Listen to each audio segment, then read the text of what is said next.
새벽은 차갑고 어두웠다. 깊은 산중턱에 깔린 안개는 마치 그 안으로 걸어드는 모든 일을 막으려는 듯한 장막을 드리웠다. 그 안개 너머에 아무도 쉽게 접근하지 못하는 호수가 있었다.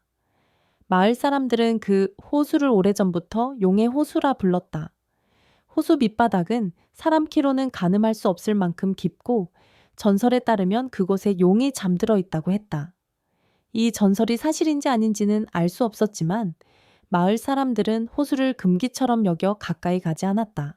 가까이만 가도 가슴이 답답하고 숨이 막힌다는 이 호수 근방에는 낭떠러지 같은 절벽이 곳곳에 있었다. 아침이 되면 어김없이 짙은 안개가 기어올라 칼날처럼 예리한 절벽 끝에 깃들었다. 그 안개는 물에 서린 신비로운 기운을 머금은 듯 보였고 마치 호수를 보호하는 막처럼 거대한 벽을 이루었다. 사람들은 안개가 호수를 지킨다라고 말하며 그 앞에서 발길을 돌리곤 했다. 호수 근처에는 마을과 떨어진 산자락에 작은 집이 하나 있었다. 낡고 오래된 촉에 가까운 그 집에서 혼자 살아가는 노파가 있었다. 사람들은 그녀를 옥시말매 하라 불렀다. 그녀는 항상 허리춤에 작은 방울을 달고 다녔고 호수 근처 바위에 앉아 기도를 드리곤 했다. 이 마을 사람들 사이에서 옥시말매는 공포와 경외의 대상이 동시에 되었다. 마을에 전해지는 이야기로 옥시말매는 과거에 죽을 병을 앓았다가 기적적으로 살아났다고 한다. 모두가 그녀가 곧 세상을 떠날 것이라 믿었지만 어느 날 아침 뜬금없이 자리에서 일어나 밖으로 걸어 나왔다. 그때부터 그녀는 호수를 가리켜 용광의 기운이 깃든 신성한 물이라고 부르며 호숫가 바위에 무릎 꿇고 기도하는 일을 멈추지 않았다. 사람들은 그녀를 물의 무녀처럼 여기기 시작했다. 호수계는 한낮에도 안개가 가시지 않는 날이 많았다. 옥시말매만은 홀로 그곳에 앉아 긴 시간을 보내곤 했다. 마을 사람들은 물 가까이에만 가도 심장이 쿵쿵 뛰고 머리가 아찔해져서 오래 머물지 못했다. 그러나 옥시말매에게는 이런 현상이 전혀 없는 듯 보였다. 마을에선 할매가 용광의 힘을 빌려 몸을 보호받고 있다는 소문이 돌았다. 사람들은 옥시말매를 존중하면서도 두려워했다. 특히 그녀가 자주 입에 올리는 말물은 생명을 주기도 하고 빼앗기도 한다는 경고는 마을 사람들에게 묘한 무게로 다가왔다. 모두 그 말을 곱씹으면서도 그 정확한 뜻은 알 수 없었다. 그저 호수 주변에서는 어릴 때부터 조심해야 한다는 전통이 자리 잡았다. 예전에 아이 하나가 호수 근처에서 사라져 찾지 못한 사건도 있었기에 어른들은 아이들에게 절대 호수 근처에 가지 말라고 거듭 일렀다. 어느 날 옥시말매가 산을 내려올 준비를 하고 있다는 소문이 마을에 퍼졌다. 그녀는 다리가 성치 않아 거의 움직이지 못하고 잔치나 제사 때에도 좀처럼 내려오지 않았다. 그런데 이번에는 마을 장날에 맞춰 내려온다고 했다. 이유를 묻자 할매는 신에게 바칠 고추와 마늘을 사러 간다고 짧게 대답했다. 새벽 안개가 조금씩 거칠 무렵 옥시말매는 호숫가 바위에 마지막 인사를 건네고 산길을 천천히 내려왔다. 마을 장터는 일찍부터 분주했다. 상인들은 자리 잡기에 바쁘고 사람들은 장구와 피리 소리에 맞춰 몸을 흔들었다. 한 달에 2번 열리는 장날은 마을의 큰 축제이기도 했다. 기름에가 튀겨낸 전과 방금 구워낸 빵 냄새가 시장 골목을 가득 채웠다. 옥시말매가 마을 입구의 모습을 드러내자 사람들은 깜짝 놀라면서도 호기심 가득한 얼굴로 그녀를 바라봤다. 어떤 이들은 고개를 살짝 숙여 인사를 했고 어떤 이들은 거리를 두며 신중하게 그녀를 지켜봤다. 특히 장터에서 고추를 파는 상인은 고개를 돌려 할매 오늘 몸은 좀 어떠세요? 날씨가 습한데 힘드시겠어요? 라고 물었다. 옥시말매는 지팡이에 의지한 채 낮은 목소리로 답했다. 오늘은 특별히 좋아야지. 고추랑 마늘을 제대로 골라 신에게 바칠 거니께. 상인은 고개를 끄덕이며 좋은 품질의 고추와 마늘을 꺼내주었다. 할매는 하나하나 살펴보면서 반듯하게 잘 말린 고추와 알이 굵은 마늘만 골랐다. 마을 사람들은 옥시말매가 언제나 호수를 위해 기도하는 존재라는 사실을 기억하고 있었기에 그녀가 무엇을 사든 특별히 신경 써서 주곤 했다. 그때 시장 한쪽에서 이상한 소란이 일었다. 검은 옷을 입은 건장한 남성들이 무리를 지어 다니면서 상인들에게 돈을 걷고 있었다. 그들은 봉투를 건네고 거절하는 상인을 향해 위협적인 몸짓을 보였다. 눈을 흘기거나 테이블을 발로 차기도 했다. 몇몇 상인은 고개를 떨어뜨린 채 순순히 돈을 냈고 거부하는 사람들은 식은땀을 흘리며 말을 잇지 못했다. 이 무리의 우두머리는 방 사장이라 불리는 중년 남자였다. 그는 키가 크지 않았지만 날카로운 눈빛과 차갑게 깔린 목소리로 사람들을 주눅들게 만들었다. 이 조직은 폭력을 수단으로 삼아 시장을 사실상 장악하고 있었다. 상인들은 매달 보호비를 바치듯 돈을 건네야 했고 이를 내지 못하면 장사를 접어야 할 만큼 괴롭힘이 심했다. 그 남자들은 순식간에 한 가게에서 다른 가게로 이동하며 돈을 모았다. 장터 전체가 그들의 눈길을 피하려고 숨죽이고 있었다. 하지만 그들이 도착하기만 하면 공포가 엄습했다. 누군가는 지긋지긋하다고 속삭였고 누군가는 이참에 다른 동네로 떠날까 고민하기도 했다. 옥시말매는 잠자코 그 모습을 지켜보았다. 고춧값을 치르려는데 마침 방 사장 무리가 점포 주변을 에워싸고 있었다. 어떤 상인은 방 사장에게 단호히 내일까지는 어렵습니다. 라고 말하며 고개를 숙였다. 그러자 방 사장은 얼굴을 일그러뜨리며 냉혹하게 경고했다. 내일까지 못 주면 더 이상 봐주지 않겠다. 내 인내도 한계가 있으니까. 주변에 있던 사람들은 그의 말에 겁먹은 듯 움츠렸다. 방 사장은 주위를 둘러보다가 우연히 옥심 할매와 시선이 마주쳤다. 그 순간 시장을 가득 채웠던 소음이 갑자기 먼 배경으로 물러난 것 같은 기묘한 정적이 감돌았다. 방 사장은 슬쩍 눈살을 찌푸린 채 할매를 바라봤다. 별일 없겠지라는 표정으로 지나치려는 듯했지만 옥심 할매의 눈빛이 묘하게 흔들리는 것을 보고 잠시 멈칫했다. 옥심 할매의 시선은 흔들렸으나 그 안에는 깊은 물속을 꿰뚫어 보는 듯한 냉철함이 있었다. 그녀는 방 사장을 향해 아무 말도 건네지 않았지만 갑자기 입술이 떨리기 시작했다. 그리고 고요한 목소리가 터져나왔다. 물 조심해라. 네 목숨 네가 못 지킨다. 핏물이 흐른다. 낮고 잠긴 그 목소리는 시장을 둘러싼 사람 모두의 귀에 명확히 들렸다. 마치 한가운데 꽂히는 말처럼 공기가 일순간 얼어붙었다. 방 사장은 화를 내듯 헛웃음을 지으며 노파를 노려봤지만 그 눈빛에는 미묘한 두려움이 섞였다. 부하들도 옥시말매 쪽을 향해 긴장한 모습으로 시선을 던졌다. 잠깐의 침묵 끝에 방 사장은 욕설을 내뱉으며 몸을 돌렸다. 무슨 미친 노파냐. 귀신도 아니고 재수없게. 그는 어깨를 움찔거리며 부하들과 함께 시장을 빠져나갔다. 어쩐지 마음속이 서늘해진 기분을 떨쳐내고 싶었지만 그 말이 머릿속에서 자꾸 맴돌았다. 핏물이 흐른다 라는 경고는 왠지 모르게 귀뚜라미 소리처럼 귓가에 남았다. 며칠 뒤부터 방 사장은 악몽에 시달렸다. 꿈속에서 그는 늘 깊은 물속으로 끌려 들어가고 있었다. 물은 검고 차가웠으며 끝없이 아래로 빨아들이는 것 같았다. 꿈속에서 몸부림치며 허우적댔지만 붙잡고 나올 곳이 없었다. 그러다가 꿈이 깨면 그는 온몸에 식은땀을 흘리며 숨을 헐떡였다.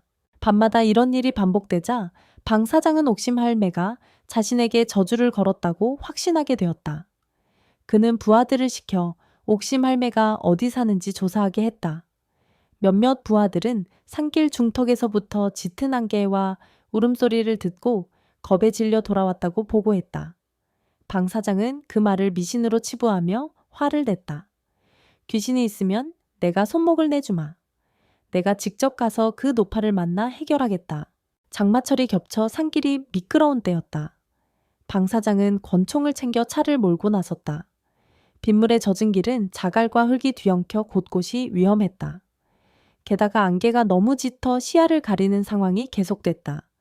더 이상 차로는 오를 수 없을 때 방 사장은 차를 멈추고 걸어서 산을 오르기 시작했다. 올라가는 길 곳곳에는 작은 돌무더기 같은 제단들이 세워져 있었다. 언제 누가 왜 세운 것인지는 몰랐지만 마을에서는 누군가 물에 빠져 죽거나 사고를 당했을 때 세운 것이라는 말을 하곤 했다. 사진이나 이름표 없이 그저 허름한 돌더미만 줄지어 있었다. 방 사장은 왠지 모를 불안함을 느꼈지만 스스로를 다독이며 발을 떼었다. 귀신 따위 없다. 그냥 노파 한 명일 뿐이야. 방 사장은 중얼거리며 마음을 다잡았다. 하지만 꿈속의 물소리는 계속 귓가에 어른거렸고 이따금 바람에 실려오는 음습한 소리가 사람 울음소리처럼 들리기도 했다. 비와 안개로 인해 천이 떨어지자 그가 껴입었던 외투는 어느새 눅눅해져 버렸다. 한참을 오른 끝에 마침내 산중턱이 툭 트이며 넓은 호수가 나타났다. 물가 주변에는 진득한 녹청색 안개가 둥실둥실 떠올라 호수를 감싸고 있었다. 그 안개 뒤로 호수의 모습이 흐릿하게 보이긴 했지만 굉장히 크고 깊어 보였다. 그리고 그곳 바위 위에 긴 머리를 늘어뜨린 노파가 앉아 있었다. 그 노파가 바로 옥시말매였다. 검은 옷을 입은 그녀는 작은 방울을 손에 쥔 채 호수를 향해 중걸거리고 있었다. 방 사장은 걸음을 멈추고 그 장면을 지켜봤다. 달빛이 희미하게 비치고 있었고 바람이 불 때마다 노파의 머리카락과 옷자락이 나부꼈다. 산속 한복판에서 홀로 기도하는 노파의 모습은 기괴하면서도 엄숙해 보였다. 방 사장은 가슴이 쿵쾅대는 것을 느끼며 고개를 젓고 일부러 목소리를 높였다. 이봐 할매 그러자 옥시말매는 움직이지 않았다. 방 사장은 한 번 더 큰 소리로 외쳤다. 내가 묻잖아. 대체 무슨 짓을 한 거냐고 왜 날 저주하는 거냐. 노파는 여전히 방울을 손에 쥔 채 기도를 멈추지 않았다. 방 사장은 점점 더 화가 났다. 산을 오르는 동안 늘어났던 불안과 두려움이 그의 분노와 섞이며 폭발하려 했다. 그는 총을 만지작거리다 벌컥 앞으로 나섰다. 마지막으로 말하겠다. 날 괴롭히지 마라. 알았어.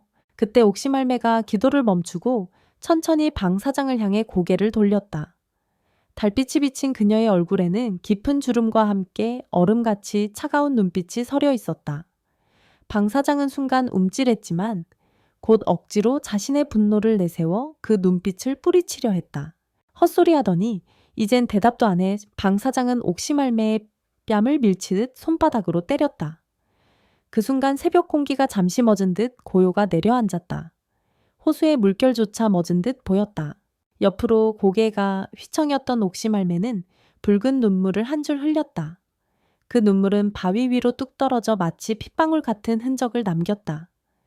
방 사장은 자신의 행동에 스스로도 당황한 듯 뒷걸음질을 치며 허둥댔다. 내가 왜 이러지?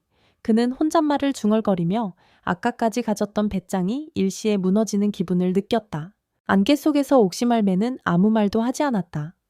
방 사장은 호수 위로 밀려드는 이상한 기운에 질려 재빨리 몸을 돌렸다.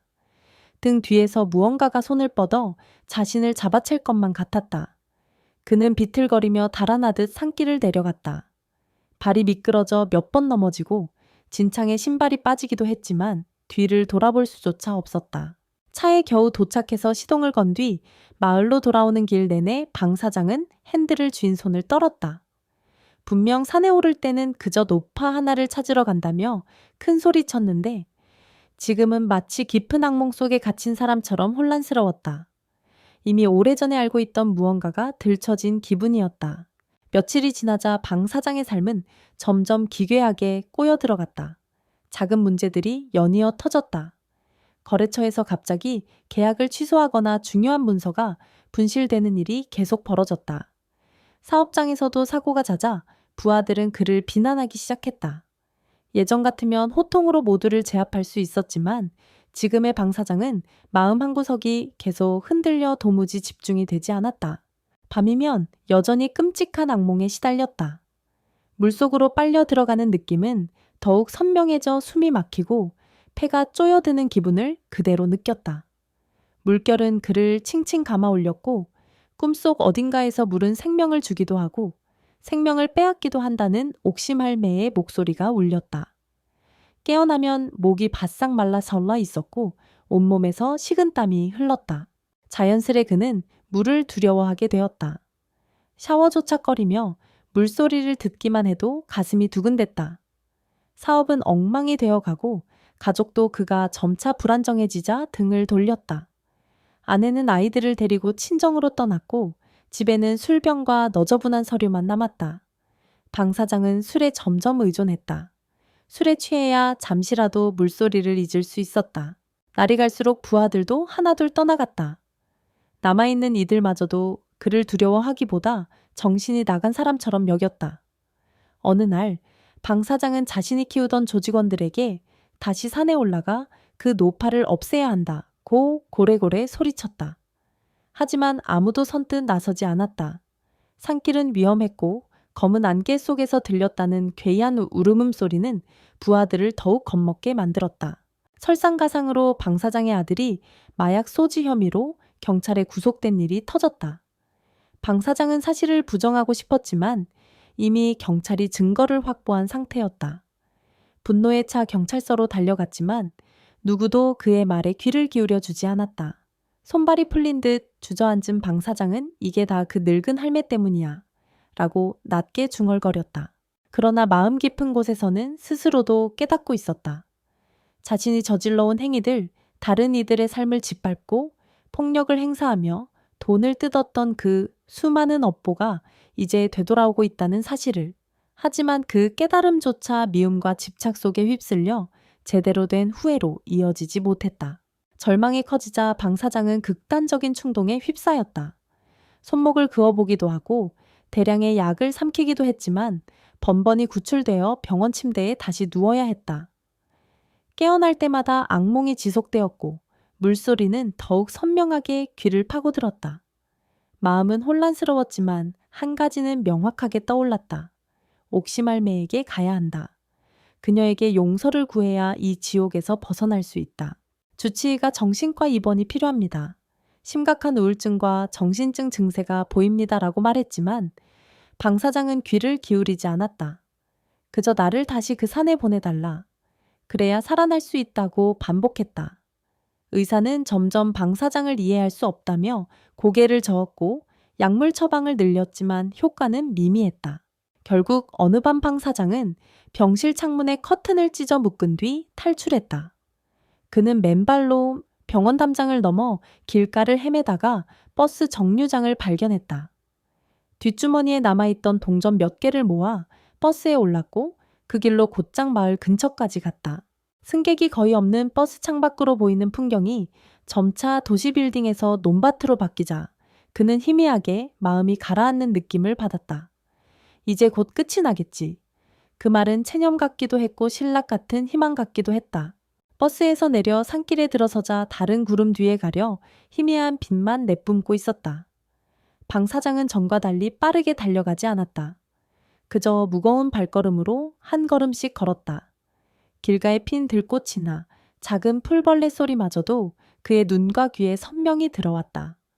이전의 삶에서는 전혀 눈여겨보지 않았던 것들이었다. 가끔 발이 미끄러지면 그는 그대로 주저앉아 호흡을 고르며 하늘을 올려다봤다. 검은 하늘에 희미하게 별이 깜빡이고 있었다. 한참을 그렇게 있다가 다시 일어나 걸으면 그 모든 것이 새롭게 느껴졌다. 내가 정말 이렇게까지 되어야만 했을까? 그런 후회와 반성이 마음에서 터져나왔다. 산길 중턱에 도달하자 예전처럼 작은 재단들이 보였다. 돌무더기를 지날 때마다 방 사장은 짧게나마 묵념했다. 한때는 이런 행동을 미신이라며 비웃었지만 지금은 그 돌무더기 앞에 선명한 예감이 느껴졌다. 여기에 이름도 없이 잠들었을 이들의 넋을 생각하면 스스로가 얼마나 많은 죄를 짓고 살아왔는지 되돌아보게 되었다. 그렇게 마침내 호수에 도착했다. 새벽빛이 희미하게 스며드는 가운데 호수는 여전히 깊은 녹청색 안개를 머금고 있었다. 그 안개 속에서 바위에 앉은 노파의 모습이 비쳤다. 옥시말매는 여전히 작은 방울을 들고 호수를 바라보며 기도하는 듯했다. 이번엔 방 사장이 먼저 말하지 않았다. 그저 바위 곁에 무릎을 꿇었다. 할매, 방 사장의 목소리는 갈라졌다. 옥시말매는 응시를 멈추고 천천히 뒤를 돌아보았다. 가까이에서 본 그녀의 얼굴은 지난번과 다르지 않았지만 어딘가 모르게 더 고요해 보였다. 방 사장은 흐느끼듯 속삭였다. 제발 살려주세요. 다시는 잘못된 짓 안 하겠습니다. 용서해 주세요. 오랜 침묵 후 옥시말매는 한참 바위 위에서 기도하듯 입술을 움직이더니 조용히 호수물을 떠 작은 사발에 담았다. 그녀는 짧은 의식을 치르듯 낮은 목소리로 무언가를 중얼거렸다. 그러자 호수의 수면이 잔물결을 일으키며 약간 흔들리는 듯 보였다. 방 사장은 숨도 제대로 쉬지 못하고 그 광경을 지켜봤다. 그러다 옥시말매는 그 물을 방 사장의 이마에 뿌렸다. 차가운 물이 머리부터 어깨를 타고 흘러내렸다. 방 사장은 그 순간 몸을 부르르 떨었지만 함께 놀라울 정도로 맑은 감각이 스며드는 것을 느꼈다. 마치 오랜 시간 쌓인 먼지를 털어내는 듯한 기분이었다. 신은 벌하지 않는다. 네가 쌓은 업이 내 스스로를 갉아먹고 있을 뿐이다. 옥시말매의 목소리는 마치 호수바람처럼 잠잠했다. 이 물로 내 더러운 업보를 씻어내고 다시 살아라. 방 사장은 울컥하며 바위에 머리를 조아렸다. 그가 감정에 휩싸인 채 흐느끼는 동안 옥시말매는 다시 호수 쪽을 바라보고 방울을 울렸다. 눈물을 닦고 산길을 내려오는 방 사장의 발걸음은 전과 달랐다. 여전히 몸은 지치고 더러웠지만 가슴 한구석이 조금 가벼워진 듯했다. 그는 무슨 일이 벌어진 건지 알 수 없었지만 이상하게 마음속에서 다시 살 수 있다는 희미한 믿음이 솟아났다. 시간이 흘렀다. 어느 조용한 아침 마을 외곽에는 지저분한 옷차림을 한 남자가 손수레를 끌고 다니고 있었다. 사람들은 그를 고철 아저씨라고 불렀다.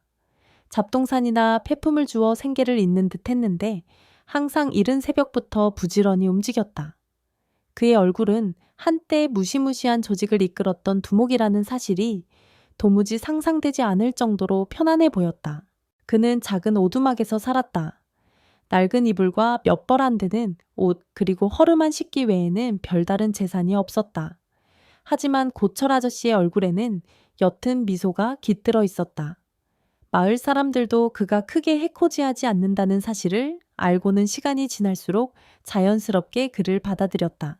어떤 날은 논밭에서 일하는 농부가 아침부터 수고가 많구먼 하고 말을 걸면 고철 아저씨는 노인장께서야말로 더 힘드시죠. 저는 그냥 잡동산이 주울 뿐입니다라며 공손히 대답했다. 그런 태도는 예전에는 상상도 못했던 일이었다. 폭력과 위협으로 살아오던 그가 이제는 스스로를 낮추고 남을 돕는 모습으로 바뀐 것이다. 아침 해가 떠오르면 그는 손수레를 잠시 마을 입구에 세워두고 산 쪽으로 발길을 옮겼다. 그곳에는 깊은 호수가 있었다. 이전에 용의 호수라 불리며 마을 사람들이 두려워했던 그 호수였다.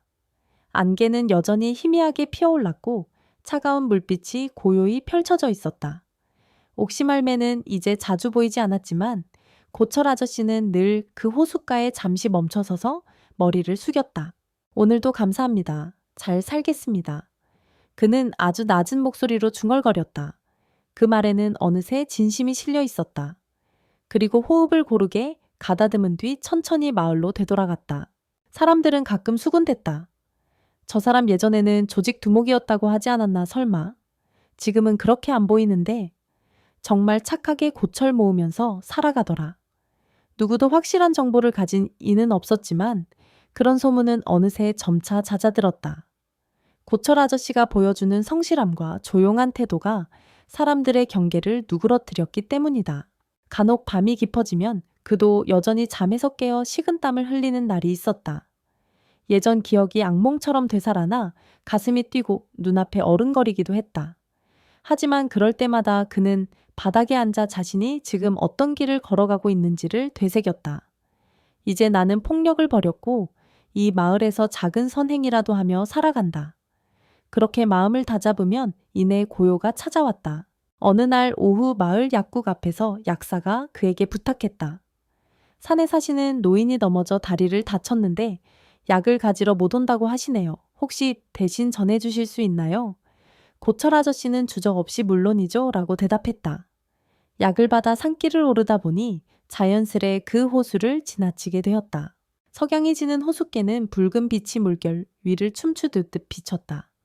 언젠가 이 붉은 빛이 지옥처럼 무서웠던 적이 있었지만 이제는 그에게 아름다운 풍경으로 다가왔다. 바위 근처에는 아무도 없었지만 그는 가만히 물가에 앉아 마음을 차분히 했다. 과거에 자신이 저지른 잘못들 그리고 옥시말매에게 무례하게 굴었던 일까지 모두 떠올랐지만 이제 그 기억이 예전처럼 그를 올가매진 않았다. 그저 깊은 반성과 함께 다시는 돌아가고 싶지 않은 길이라는 것을 명확히 확인할 뿐이었다. 물은 생명을 빼앗기도 하고 생명을 주기도 한다. 그는 옥시말매가 자주 하던 그 말을 되뇌었다. 예전에는 저주처럼만 들렸던 그 말이 이제는 인생의 진실 같았다. 물처럼 쉼없이 흐르는 삶 속에서 사람은 누구나 자신이 뿌린 업보를 감당해야 한다. 그러나 동시에 그 물은 새로운 삶을 열어주는 기회가 되기도 한다는 사실을 깨닫게 되었다. 마을로 내려오는 길에 한 노인이 그를 발견하고 손을 흔들었다. 고철 아저씨, 오늘도 수고 많네. 거기 산중턱까지 올라간다고 들었어. 그는 미소 지으며 대답했다. 별거 아니에요. 다치신 분께 약을 전해야 하잖아요. 노인은 흐뭇한 표정으로 고개를 끄덕였다. 조심해서 내려오게. 집으로 돌아와 낡은 오두막문을 열 때면 그는 가끔 창밖을 통해 호수 쪽을 응시했다.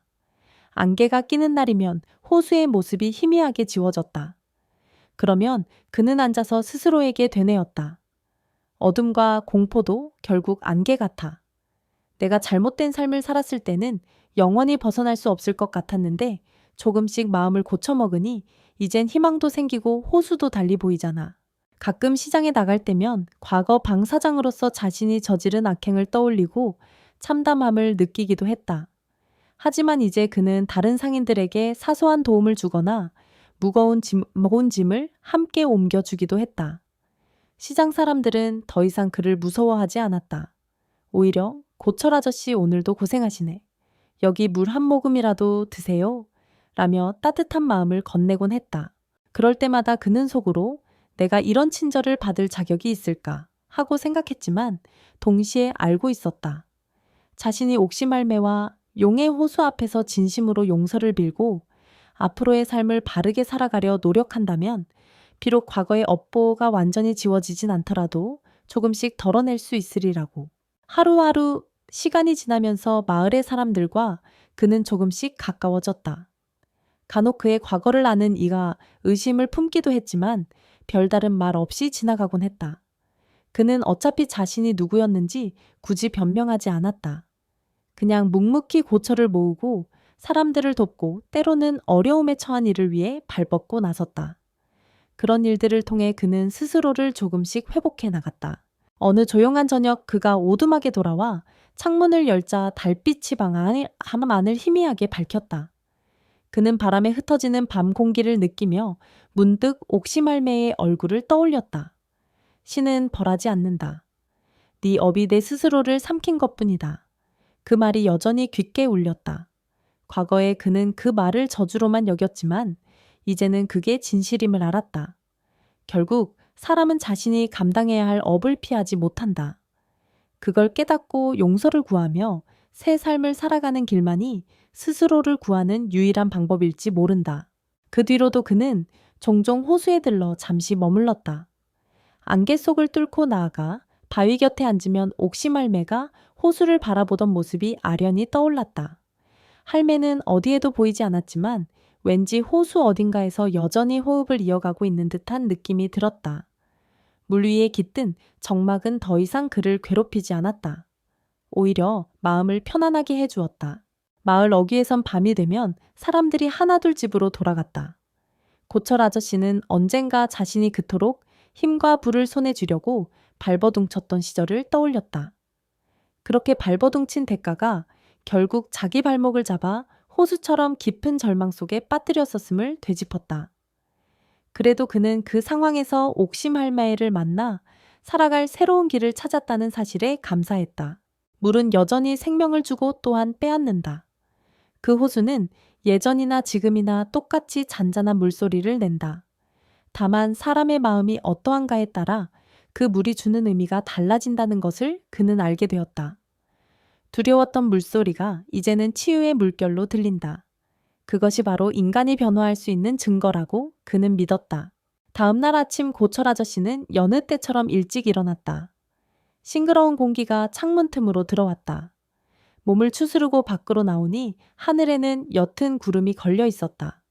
새소리가 아침을 깨웠고 그는 손수레를 끌고 마을 골목길을 걸었다. 여기저기 버려진 고철과 폐품을 주우면서도 지나가는 사람들과 반갑게 인사를 나눴다. 오늘도 누군가 힘들어하면 작은 도움이라도 주고 싶었다. 그 마음이 그에게 의지를 주었다. 호수는 여전히 그 자리에서 무언의 파동을 보낼 것이다. 언젠가 옥시말매와 다시 마주할 기회가 있을지 그는 알 수 없었다. 하지만 이미 그 만남은 자신의 인생을 바꿔놓았고 호수의 물소리는 매일 그의 귀에 새롭게 들렸다. 오후가 되어 잠깐 짬을 내어 그는 산길 입구에 섰다. 멀리서 바라보는 호수는 고요하고 아름다웠다. 바위 위에는 아무도 없었지만 마치 누군가 앉아 기도하고 있을 것만 같은 기운이 느껴졌다. 산바람이 갈대를 흔들며 장엄한 소리를 냈다. 그는 호수 쪽을 향해 작은 목소리로 속삭였다. 용왕님, 그리고 옥시말매 감사합니다. 덕분에 이렇게 다시 살아갑니다. 그 순간 바람이 호수를 스치고 물결이 잔잔히 일렁였다. 마치 그 말에 대답이라도 하듯 한 줄기 바람이 그의 어깨를 부드럽게 스쳤다. 한때 그를 올감했던 공포와 후회의 그림자는 조금씩 희미해져 갔고 남은 건 끝없는 반성과 새로 시작될 삶에 대한 의지였다. 그렇게 그는 다시 손수레를 잡았다. 길은 여전히 멀고 과거의 업보가 완전히 사라졌다고 할 수는 없었다. 하지만 그는 매일 작은 선행과 성실함으로 마음의 빚을 갚아나가겠다고 다짐했다. 그 다짐이 그를 일으켜 세우는 새로운 힘이 되었다. 그리고 호수는 그가 힘들 때마다 묵묵히 그를 받아주는 깊은 품이 될 것이다. 어둠이 찾아오면 그는 낡은 오두막에서 등잔불을 켜고 하루를 마무리한다. 창밖에 바람이 지나가면 마치 호숫가의 바위 위를 스치는 옥시말매의 기도 소리처럼 들리기도 했다. 그때마다 그는 잠시 눈을 감고 가슴을 쓰다듬었다. 물은 분명 생명을 빼앗기도 하지만 새 생명을 주기도 한다. 그 사실을 몸소 깨달은 이상 그는 더 이상 무엇도 두렵지 않았다. 밤이 깊으면 창밖으로 별들이 총총 빛났다. 그는 조용히 미소 지으며 잠을 청했다. 과거의 죄책감과 공포는 물결처럼 일렁이다가 서서히 가라앉았다. 그리고 새벽이 오면 또다시 손수레를 끌고 길을 나섰다. 기도하듯 호수를 돌아보는 그의 마음은 물처럼 유유유히 흘러 정화되고 있었다. 이제야말로 진정한 자유를 얻은 것 같았다. 비록 조금씩이지만 그는 매일 새로운 사람으로 거듭났다. 그렇게 긴 밤과 낮을 지나며 호수와 마을, 그리고 옥시말매가 만들어낸 이 기묘한 인연은 계속 이어졌다. 물은 여전히 잔잔히 출렁이고 사람의 마음도 조금씩 맑아졌다. 그에게 이 호수는 한때 지옥이었지만 지금은 삶의 은인이었다. 그리고 언젠가 이 세상을 떠날 때가 온다 해도 그는 스스로에게 부끄럽지 않은 모습을 지니고 싶었다. 용광의 무녀, 그리고 뺨을 친 자의 최후. 결국 그 최후가 새로운 시작이었구나. 그는 때때로 이렇게 중얼거리며 다시 한 걸음씩 나아갔다. 물은 속삭이듯 바람과 함께 그의 곁을 지났다. 그것으로 충분했다. 그리고 그렇게 사람과 물은 서로를 구원하며 살아가고 있었다.